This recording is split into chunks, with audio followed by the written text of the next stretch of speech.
వంట కార్యక్రమానికి స్వాగతం సుస్వాగతం.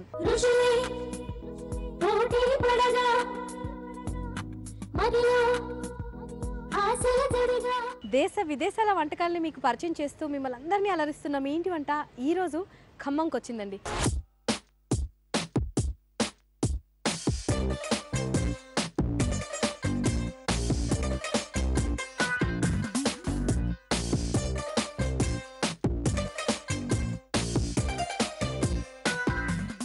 ఖమ్మంలోని బ్యాంక్ కాలనీలో ఉంటున్న స్వాతి గారు తమ ఇంట్లో మనకు వెరైటీ వంటకాన్ని పరిచయం చేస్తామంటూ ఆహ్వానించారు. మరి ఇక వాళ్ళ ఇంటికి వెళ్ళి ఆ వంటకాల రుచుల్ని ఆస్వాదిద్దాం రండి. హాయ్ అండి. హాయ్ అండి. ఎవరు? స్వాతి. నేనే అండి. హలో, బాగున్నారా? బాగున్నా. మంచి వంటలు చూపించాలి మాకు. చాలా మంచి రెసిపీలు చేసి. మీరు కూడా చాలా మందిని గ్యాదర్ చేసినట్టున్నారు. వీళ్ళందరూ మా అత్తగారు, ఓకే, మా హస్బెండ్, హలో అండి, మా పిల్లలు, ఓకే, మా ఆంటీ వాళ్ళు, వీళ్ళంతా. సో మా కోసమేనా ఇంతమందిని పిలిచారు? అవునండి, మీకోసమే. అన్ని సిద్ధంగా చేశారా లేదా? అన్నీ రెడీగా ఉన్నాయండి. ఓకే, మీతో తర్వాత మాట్లాడదాం. ఫస్ట్ మీ అత్తగారికి ఇవ్వండి. నమస్తే అండి. నమస్తే. మీ పేరేంటమ్మా? సుజాత అండి. మీరు చెప్పండి. స్వాతి గారు, శ్రీవారు. మీ స్వాతి గారి గురించి చెప్పండి. వంటలు బాగా చేస్తారండి, ఇంకా చాలా యాక్టివ్గా ఉంటారు. ఇంకా ఇద్దరం ఫ్రెండ్స్గా ఉంటాము. మంచి కిట్టి పార్టీస్లో కానీ డిఫరెంట్ పార్టీస్లో చాలా యాక్టివ్గా పార్టిసిపేట్ చేస్తుంటారు. మీరు అంత ఎంకరేజ్ ఎంకరేజ్ చేస్తుంటారు. అవునండి. Very nice. మైక్ పక్కనివ్వండి. నా పేరు అరుణ అండి. ఈ అపార్ట్మెంట్లోనే ఉంటాను. ఓకే. స్వాతి చాలా యాక్టివ్గా ఉంటుంది. సో ఆవిడ గురించి ఇంత మంచి కాంప్లిమెంట్స్ వచ్చేస్తున్నాయా? మా అందరితోటి కూడా ఆటలు ఆడిస్తుందండి. ఇంత పెద్దవాళ్ళమైనా కూడా మా అందరితో ఆటలు ఆడిస్తుంది మంచిగా. అమ్మా ఆడాలి, ఇంకా ఇంకొక రోజులు అయితే ఆడలేరు. అదేనండి, మంచిగా ఉంటుందండి. మా అమ్మాయిలాగా అనిపిస్తుంది చూస్తుంటే. అబ్బా, ఓకే, సరే పక్కనివ్వండి. మీ పేరండి? సావిత్రి అండి. సావిత్రి గారు ఏం చేస్తారు? మీరు ఏదైనా వర్కింగ్ అండి? లేదండి, హౌస్ వైఫ్. నా పేరు రమాదేవి అండి. మీరు ఏం చేస్తుంటారు? House wife. ఓకే, పక్కనిస్తారా? హలో అండి. హలో అండి. మీ పేరు? శారదా అండి. శారద గారు, మీరు వర్కింగా? హౌస్ వైఫ్ అండి. మీ జ్యువెలరీ చాలా బాగుంది. Thank you. ఎవరి సెలక్షన్ అండి? మా అత్తయ్య గారు. మీ వారు ఏం చేస్తుంటారు? కాంట్రాక్టర్ అండి. హాయ్ అండి. మీ పేరు? విజయ అండి. స్వాతి వంటల గురించి చెప్పండి. చాలా బాగా చెప్తారండి. ఓకే, సరే పాస్ చేయండి. మీ పేరు? రాంబాయ్. ఓకే, మీరు కూడా ఇదే ఫ్లాట్స్ లో ఉంటారా? ఇక్కడే ఉంటాం, ఎదురే అమ్మ. ఓకే, మీ వారు ఏం చేస్తారమ్మా? వ్యవసాయం చేసాం కానీ ఇప్పుడు బంద్ చేసి ఇంటి దగ్గరే ఉంటున్నా. ఇంటి దగ్గరే. మీకు ఎంతమంది పిల్లలు? కొడుకు బిడ్డ. ఓకే, స్వాతి గారు మరి మాకు చక్కటి వంటలు చూపిస్తారని అనుకుంటున్నాను. చూపిస్తానండి. మరి ఏమాత్రం ఆలస్యం చేయకుండా వెళ్దామా? వెళ్దామండి. అన్ని రెడీ చేశారా? రెడీగా ఉన్నాయండి. ఓకే. ఇంకా స్వాతి గారు, ఇక మనం వంట చేసేద్దామా? చేద్దామండి. రెడీ. మరి ఏం వంట చూపిస్తున్నారు మాకు ఈరోజు? పల్లీల పాయసం, సొరకాయ కోఫ్తా కర్రీ. ఓకే, సో మొదట పల్లీల పాయసం. వావ్, మంచి స్వీట్ ఐటమ్తో స్టార్ట్ చేస్తాం అనమాట. అవునా? స్వీట్స్ తింటారా, హాట్స్ తింటారా? హాట్ ఎక్కువ ఇష్టం. సరే అండి, మరి దీనికోసం కావాల్సిన ఇంగ్రీడియంట్స్ అన్ని ఒకసారి మాకు చెప్తారా? ఓకే. పల్లీలు, నెయ్యి, కొబ్బరి పొడి, ఇలాచి, జీడిపప్పు, బాదం పప్పు, కండెన్స్డ్ మిల్క్, పాలు, పంచదార. ఓకే, అంటే పల్లీలు అంటే మనం ఆ పల్లీలు అలాగే వేసేసుకోవచ్చా అండి? ఇది లేదండి, పల్లీలు కాజు ఈక్వల్ క్వాంటిటీ ఒక 5 hours ముందు నానబెట్టుకోవాలి. అంటే పచ్చివే పల్లీల్ని వేయించక్కర్లా? వేయించక్కర్లేదు. పచ్చి పల్లీలు, కాజు కూడా పచ్చివి. అలాగే మామూలు ప్లెయిన్ వాటర్లో నానబెట్టి, వేడి నీళ్ళు అవసరం ఏం అవసరం లేదు. 5 hours నానబెట్టుకోవాలి. ఓకే, సరే. నానబెట్టేసి వాటిని గ్రైండ్ చేయాలి. వాటర్ తీసేసి చేసుకోవాలి. వాటర్ తీసేసి పేస్ట్ చేసుకోవాలి. ఓకే, మరి ఓకే స్వాతి గారు, మనకి ముద్ద రెడీగా ఉంది కదా? రెడీగా ఉందండి. వంట మొదలు పెట్టేద్దాం. స్టార్ట్ చేద్దాం. దీంట్లో ఏం చేస్తున్నారు? ఫస్ట్ మనం పాలు హీట్ చేసుకోవాలండి. పాలు వేడి చేసుకుంటే అంటే మరగాలి కదా? బాగా మరగాలి. ఓకే స్వాతి గారు, ఈ పాలు కాగేలోపు మనం ఇంకా ఏమైనా చేయొచ్చా అండి? ఇది కాజు పల్లి పేస్ట్ ఫ్రై చేసుకుందాం. ఓకే, అంటే అది పచ్చిది రుబ్బుకున్నాం కదా, పచ్చి వాసన పోయేంత వరకు. ఓకే అండి, స్టవ్ ఆన్ చేద్దామా? ఓకే. ప్యాన్ అంటే నేతిలో వేపాలా? నేతిలోనే. ఓకే, సుమారు 5 గంటల పాటు నానబెట్టి ఆ తర్వాత రుబ్బుకున్న పల్లి జీడిపప్పు మిశ్రమాన్ని ఇప్పుడు మనం నేతిలో వేయించుకుంటున్నాం. కొంచెం పచ్చి వాసన పోయే వరకు. మరీ ఎక్కువగా వేపక్కర్లేదు, ఎందుకంటే మళ్ళీ పేస్ట్ మాడిపోతే టేస్ట్ చేంజ్ అయిపోతుంది కదా. ఇలా మనం పచ్చి వాసన పోయే వరకు దీన్ని వేపుకోవాలి. ఇలా నెట్లో అంటే ఇప్పుడు 1 లీటర్ పాలు అనుకోండి, మనకి ఎంత ముద్ద పడుతుంది? అంటే పల్లీలు జీడిపప్పు ఎంత వేసుకోవచ్చు? పల్లి జీడిపప్పు కలిపి అది 1/2 గ్లాస్, ఇది 1/2 గ్లాస్ సరిపోతుంది. సో ఇదేంటంటే ఎక్కువ కలర్ కూడా చేంజ్ అవ్వదు కదా, కొంచెం అలా అంతే, కొంచెం అలా అంతే. కలర్ పాలలో మళ్ళీ ఉడుకుతుంది. అవును, ఉడుకుతుంది. ఎక్కడ నేర్చుకున్నారు ఈ పాయసం? ఫ్రెండ్ దగ్గర. ఏ సందర్భాల్లో చేస్తారు? అంటే అలా అని ఏం లేదు, జస్ట్ ఒక ట్రెడిషనల్ స్వీట్. మా పిల్లలకి ఎక్కువ వెరైటీస్ కావాలి. మీ పిల్లలు కాదండి, ప్రతి పిల్లలకి ఈ రోజు పెట్టిన మెను ఒక నెల తర్వాత చూసినా అమ్మ మొన్నే తిన్నా కదా అంటారు. అవును. అండ్ మళ్ళీ హెల్దీ ఫుడ్ పెట్టాలంటే ఇలాంటివన్నీ చేస్తుండాలి కదా. కంపల్సరీ. ఏంటంటే పిల్లలు అన్నీ తినరు కదా, అందుకోసం ఇలా అయితే వాళ్ళకి ఏంటి అనేది తెలియదు. అవును. ఇది ఆఫ్ చేస్తుందండి. సరిపోతుందా? చాలండి. ఓకే, కొంచెం నెయ్యి వేసి కాస్త అలా వేపారండి. పేస్ట్రీ కాబట్టి త్వరగానే మనకు ఫ్రై. జస్ట్ పచ్చి వాసన పోయేంత వరకు అంతే. ఓకే, ఆఫ్ చేసేస్తారా? ఓకే, పేస్ట్ని ఆఫ్ చేసారా. అండ్ మిల్క్ కూడా బాయిలింగ్ పాయింట్కి వచ్చింది, మరి ఒక పొంగు వచ్చింది మనకి. సరే, మిల్క్ వేడయ్యాక ఈ పేస్ట్ దాంట్లో వేసి కొద్దిసేపు. ఓకే, అంటే ఇది ఉండకట్టేయడం అట్లా జరగదా అండి? ఏం జరగదు, కలిపేస్తే కలిపేయాలి. మొత్తం మనం చిక్కటి పాలు యాస్టీస్గా తీసుకున్నాం. చికెన్ పాలు వేసి అది దీని మీద పెట్టేద్దామా? పెట్టేసి ఇటు వెళ్ళి మీ కన్వీనియన్స్ కోసం ఇది షిఫ్ట్ చేస్తున్నాను. ఓకే, ఇది దీంట్లో వేసేది. వేసేనా? నేను వేసేనా? మొత్తం వేసి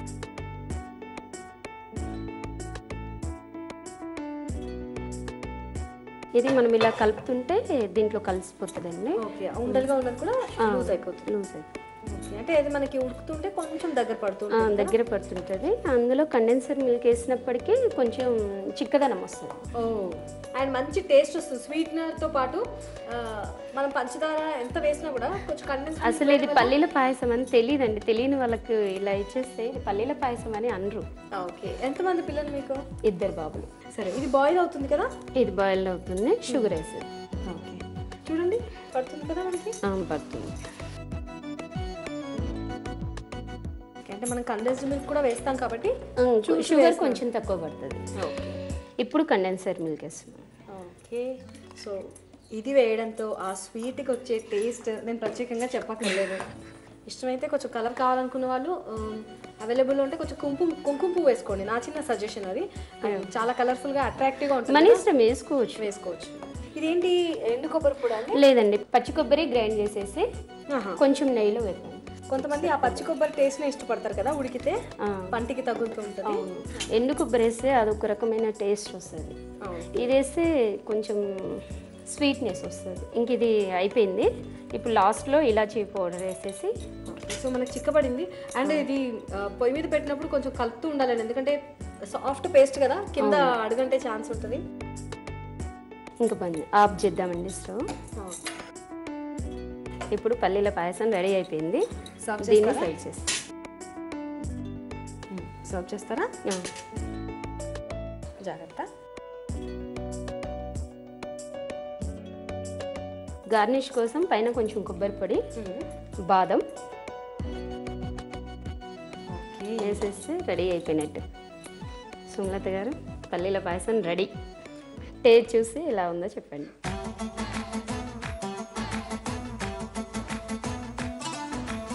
చాలా చాలా చాలా చాలా బాగుందండి, నిజంగా చాలా బాగా చేశారు.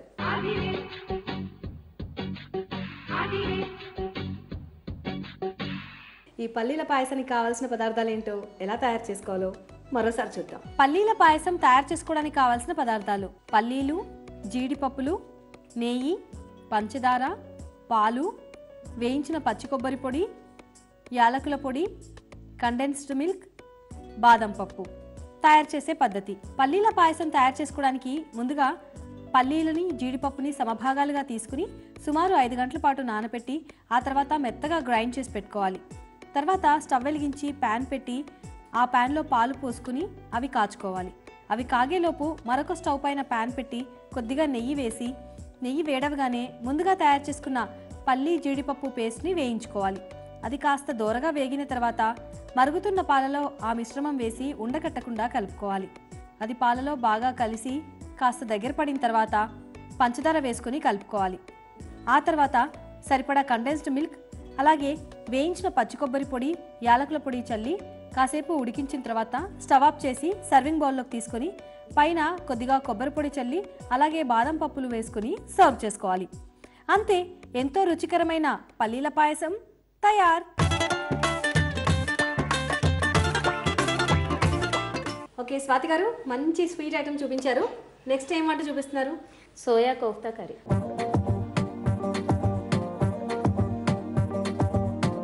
మొదట చెప్పారు కదా సోయా కోఫ్తా కర్రీ. సరే, మరి దీనికోసం కావాల్సిన ఇంగ్రీడియంట్స్ చెప్తారా మొదట? చెప్తానండి. సొరకాయ, గరం మసాలా, కరివేపాకు, కొత్తిమీర, ఆయిల్, పసుపు, అల్లం వెల్లుల్లి పేస్ట్, టమాటా ప్యూరీ, ఉప్పు, కారం, శనగపప్పు, పచ్చిమిర్చి పేస్ట్, ఉల్లిపాయ ముక్కలు, పోపు దినుసులు. ఓకే, సో కావాల్సిన ఇంగ్రీడియంట్స్ అంతా కూడా చాలా సింపుల్గా ఉన్నాయి. నాకు అర్థం కాలేదు, ఈ సొరకాయ ముక్కలు, ఈ శనగపప్పు ఏంటి, కోఫ్తా ఎలా చేయాలి దీన్ని? ఫస్ట్ శనగపప్పుని 6 hours అలా నానబెట్టుకోవాలి. నానబెట్టుకొని సొరకాయ ఉంది కదా, దాన్ని పీసెస్ చేసి దీంట్లో వేసి గ్రైండ్ చేసేయాలి. ఓకే, సొరకాయ శనగపప్పు 2 కలిపి గ్రైండ్ చేయాలి. మిశ్రమం ఉందా మీ దగ్గర? చేసింది తీసుకొచ్చానండి. దీంట్లో సొరకాయ వేసి. ఓకే, ఇప్పుడు ఇది సొరకాయ శనగపప్పు, దీన్ని ఏం చేయాలి ఇప్పుడు? దీంట్లో పేస్ట్ వేయాలి. ఇది వేనా? వేసి తర్వాత కొంచెం పచ్చిమిర్చి పేస్ట్. ఓకే, తినగలిగినంత, మన ఇష్టం. దీంట్లో సాల్ట్ వేసి చేశాను. ఓహో, గ్రైండ్ చేసేటప్పుడు సాల్ట్ వేసి కొంచెం అల్లం వెల్లుల్లి పేస్ట్, కొంచెం కొత్తిమీర, కొంచెం కరివేపాకు. ఓకే, ఇప్పుడు దీన్ని మొత్తం ఇలా మిక్స్ చేసేయాలి. ఓకే, ఇలా ఉంటుంది కాబట్టి మనకు ఫ్రై అయితే కూడా బాగుంటుంది. ఇలా చేశాక ఇప్పుడు వీటిని చిన్న చిన్న ఇలా బాల్స్ లాగా చేసి ఆయిల్లో డీప్ ఫ్రై చేసుకోవాలి. అయితే నేను డీప్ ఫ్రై చేసి తీసుకొచ్చాను. అవునా? ఇవి అవే కదా. సో మంచూరియా బాల్స్ ఎలా ఉంటాయి మనకి, అలా ఉన్నాయి. శనగపప్పు వల్ల మంచి కలర్ కూడా వచ్చింది. ఇంకా మిగతా ప్రాసెస్ చూద్దాం ఇప్పుడు. స్టార్ట్ చేద్దాం. మొదలు ఆయిల్ వేసేసి. ఓకే, ఆయిల్ వేసేసాము. దీంట్లో మనము ఇప్పుడు హీట్ అవ్వాలి కదా, కొంచెం హీట్ కాగానే తాలింపు గింజలు వేసేది. ఓకే, దేనికి సర్వ్ చేస్తానండి? మామూలు వేడివేడి అన్నంలోకా, లేదంటే ఏదైనా స్పెషల్ రైస్ చేసుకున్నప్పుడు? మనం స్నాక్స్గా తినొచ్చు, రైస్లో తినొచ్చు, ఓకే, ఎలా అయినా తినొచ్చు. ఇప్పుడు తాలింపు గింజలు, ఆవాలు, జీలకర్ర, మినపప్పు, ఎండుమిర్చి, ఇవి కొంచెం వేగాక దీంట్లో కొంచెం పసుపు వేసుకుందాం. ఓకే, సో కోఫ్తా బాల్స్ రెడీగా ఉంటే మనకు వేగంగా అయిపోతుంది. ఫాస్ట్గా అయిపోతుంది. Next onions.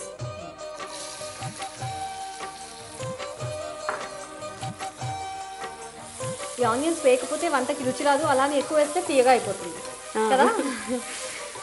ఇంకా అండి, సొరకాయతో ఏం వెరైటీస్ చేస్తారు? మీ ఇంట్లో పిల్లలు తినరన్నారు కాబట్టి డెఫినెట్గా ఏమైనా వెరైటీస్ చేస్తారు. కర్రీస్ ఎక్కువ చేయమని, సొరకాయతో మాత్రం కర్రీ చేయము. సొరకాయ తురిమేసి కారపప్పలని చేస్తాము, బేపిండి వేసి. అవి మా పిల్లలు చాలా ఇష్టంగా తింటారు. ఓకే, మనకు ఉల్లిపాయ వేగినట్టుంది కదా. వేగిందండి. ఇప్పుడు దీంట్లో అల్లం వెల్లుల్లి పేస్ట్ వేసేద్దాం. సాంబార్లో సొరకాయ కన్నా మా అత్తయ్య దాల్చా చేస్తారండి సొరకాయతో. మామూలుగా మటన్ దాల్చా ఇలా చేస్తాం కదా, కానీ సొరకాయతో దాల్చా చేసుకుంటే మాత్రం ఎక్సలెంట్ అండి. ఆ సొరకాయకి టేస్ట్ వస్తుంది, అండ్ ఆ సొరకాయ వల్ల దాల్చా కూడా టేస్ట్ వస్తుంది. ఇది ఫ్రై అయిందండి. తర్వాత టమాటో ప్యూరీ. ఓకే, అంటే ఇది గ్రేవీ కోసం మనం టమాటో ప్యూరీ.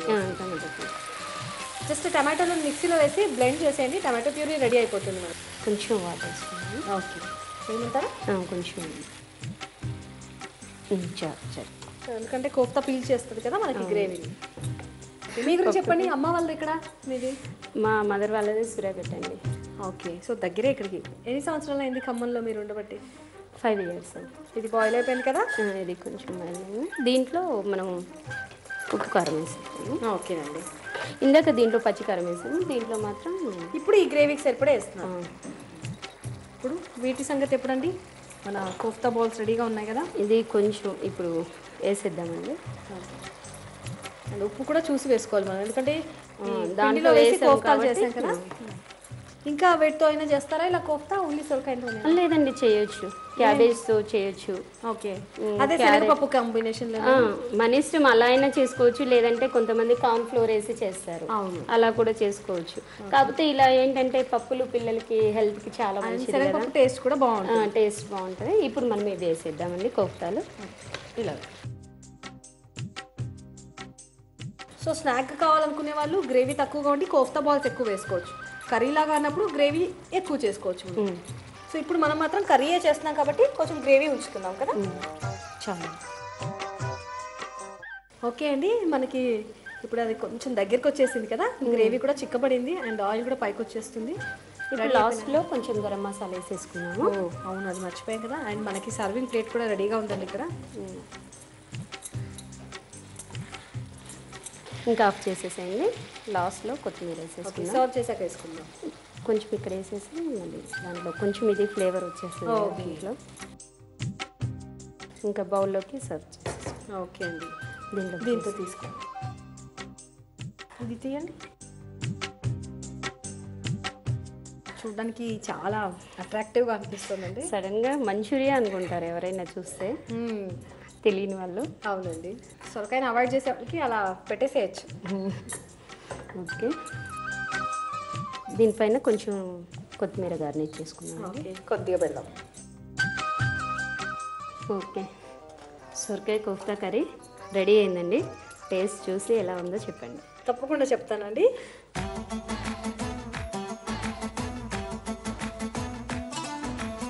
చాలా చాలా టేస్టీగా ఉందండి.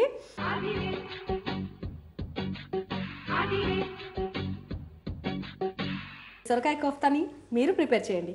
అయితే దీనికోసం కావాల్సిన పదార్థాలు ఏంటో, ఎలా తయారు చేసుకోవాలో మరోసారి చూద్దాం. సొరకాయ కోఫ్తా కర్రీ తయారు చేసుకోవడానికి కావాల్సిన పదార్థాలు: సొరకాయ ముక్కలు, నానబెట్టిన శనగపప్పు, పచ్చిమిర్చి పేస్ట్, టమాటో ప్యూరీ, కారం పొడి, ఉప్పు, నూనె, కొత్తిమీర, కరివేపాకు, ఉల్లిపాయ ముక్కలు, అల్లం వెల్లుల్లిపాయ పేస్ట్, పసుపు, గరం మసాలా పొడి, తాలింపు దినుసులు.